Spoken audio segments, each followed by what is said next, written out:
Well, the time is just gone 8:24 a.m. and according to a UN report, the humanitarian crisis in Sudan is getting worse. It's deteriorating, and 20 years since this war actually began in the Darfur region, the suffering of the people still continues. And we are now going across to be joined by a revolution journalist based in Sudan. We're joined by Shakoor Nyaketo.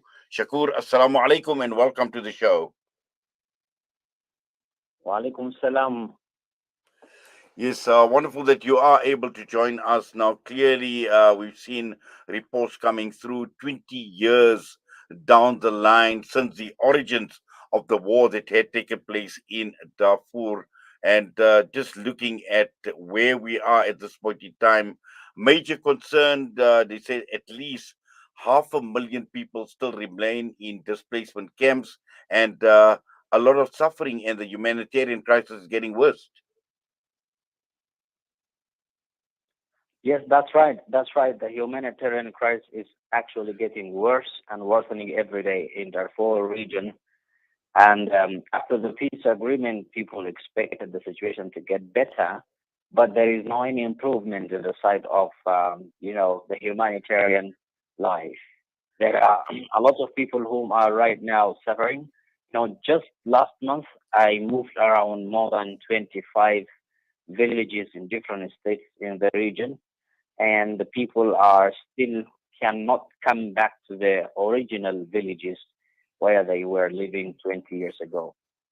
Yes. And those who have returned, they do not have any services, humanitarian services that supposed to live in. Yes. Now, the various parties that have been involved in this conflict and for the last 20 years as well. And it's important to understand in the context of this crisis that is developing or that has developed. What is the situation? The various parties, we know of the Darfur Liberation Front, we know about the Janjaweed, and also looking at it from a government's perspective as well. Where do all these parties actually stand in this conflict 20 years later? Of course, when we look at the humanitarian situation in Darfur, there are different aspects. The security is the first, and the security has not been improved, although the liberation armies are there of the movement, and also the national army and the rapid support forces army. Although there are a lot of armies and there are a lot of forces within Darfur region, but the security is not developed. But there is a very positive movement from the as a result of the peace agreement. There is something called peace preparation. This peace preparation now, the government, in cooperation with the United Nations, the UNITAMS, and the the signing the groups that signed the peace, now they are deploying peace forces keeping. So these peace forces keeping, they have been trained very well by the government, and they are joined actually joined troops from the rebel movement who signed the agreement, and from the army, and most importantly, they are the sons of the area themselves. So we are expecting the the security to be improved in the few next months. And just looking at the president himself, what is his position on this? Can you come again, please? The president himself of the country, what is his position on this? Well, the president in charge right now, I think they are busy with political agreements within the capital, and they are going here and there. They would like to reach out to an agreement, after the latest coup of 25th October last year. Uh, People are left behind that change. So the president is not actually involved down the ground in Darfur in terms of peace and security, but the people are there trying to find the way how they can secure themselves, buy themselves within the region. But the president, actually, I can see nowadays they are very busy within the capital, and they are focusing on the foreign, the international relationships.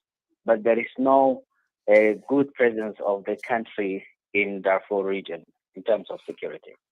Yes. Now, let's just talk a bit about the humanitarian crisis on the ground and what people are actually going through and those that are being displaced. What is the situation? What is the extent of the suffering as we speak right now? Well, talking about the humanitarian and suffering, the first important service that people are right now suffering from is the water. As you know now, Darfur is coming out from the winter to the summer season. During the summer season, there will be a shortage of water everywhere across the region because water is not available there. So that's the first important thing. And you know, Darfur had a very big and very vast number of animal resources. So people need water for the animal resources and for themselves to live. That's the first. And the second, over the last few months, there were a lot of, a lot of displacement. And because of those newly displaced, also the aid is short right now. The organizations are not able to cover all needed people in different places. Yes, and as far as humanitarian assistance is concerned, I mean, where is this assistance coming through from? Well, the assistance, there are local organizations and national organizations who are trying to mobilize money from the country and through international donors. They are trying to cover the important things like food items and also some of the international organizations like the UN agencies and different departments and the other organizations mentioning no name, they are also trying to actually, reach out to people and, aid them with necessities such as food, like food items and non-food items and stuff like that. Well, Shakur, when one looks at the numbers, it's actually shocking because when one looks at the people, they're saying something like 15.8 million, which is roughly a third of the population, will need humanitarian assistance in 2023. And this number is actually increasing. In fact, what we've learned also is this number has gone up by 1.5 million compared to 2022. So it's going to be huge. We're looking at massive amounts of assistance that need to come through.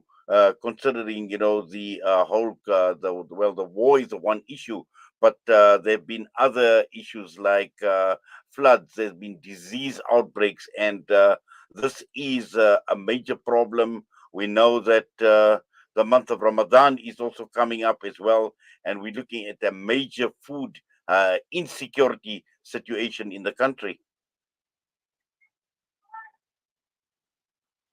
Of course, you have mentioned the exact number and even more.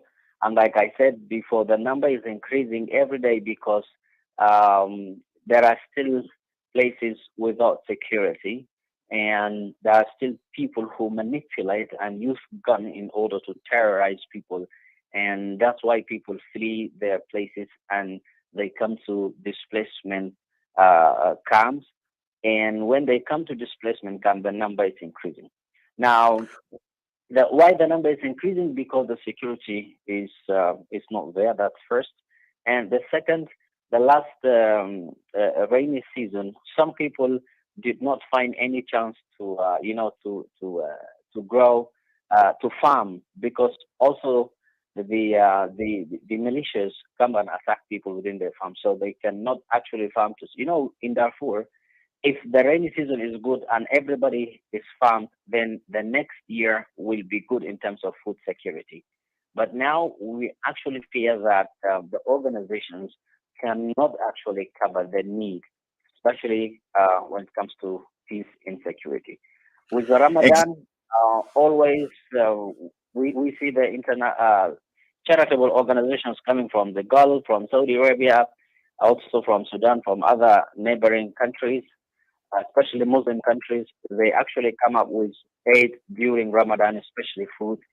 And now there are a lot of local initiatives that now they are collecting food, especially from Khartoum and other states in Sudan, and they are trying to transfer this food during Ramadan to the people in the refugees camps and displacement camps in Darfur. Well, clearly, this is a dire situation, a serious situation, and we can only make dua. We can also pray to Allah that He grants ease to the people and relieve them of their suffering. But for now, Shakur, we thank you for taking time out and providing us with the update and unpacking what you have with us this morning right here on Salam Media. We wish you well and the people of Sudan as well, inshallah. Assalamu alaikum wa rahmatullahi wa barakatuh. Walaikum salam. Thank you very much for for hosting me, and I really appreciate it. And I also wish people in South Africa they are very good. Thank you so much for the host. Shakoor Nyaketo with us this morning out of Sudan, revolution journalist, and this is clearly a very, very serious situation that has compounded over a period of 20 years. We're going to go for a break. We'll be back.